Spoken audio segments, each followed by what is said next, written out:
dọc Jibon mang ni muốn jin roi rim si thawi bom ni kai ki chuti a por non nang li bom seng ve duk jina charnam sonjuri kelan claret klar bora momang do panong pan seng che the aru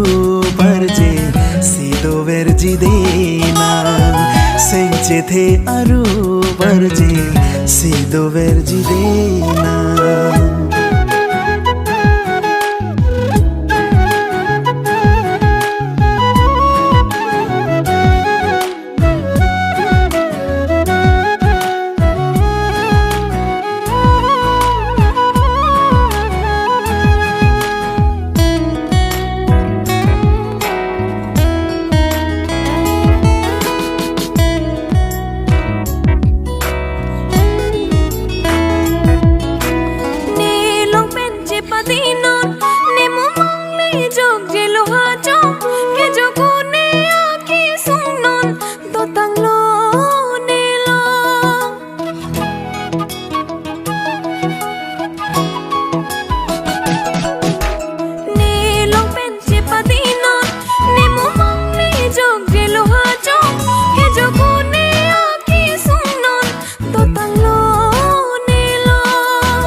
sing che the ki jura krong rana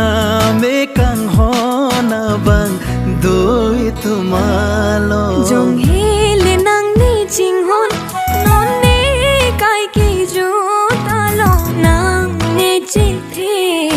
ne ding dun non kang hon lan bo ra pir bi along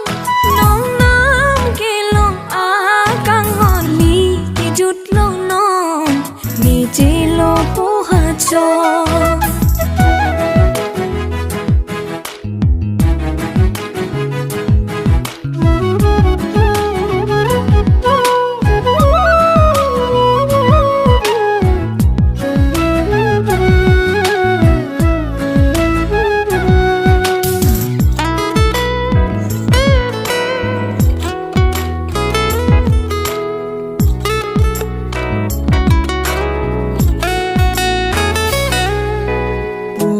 nang ne phan kang hon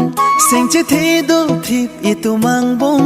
bon ta ne ko pai si ne ka ve bi no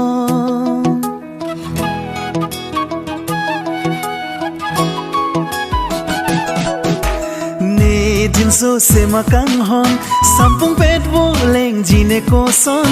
a pet ne te kang po ma ne seng ve oyo ne mu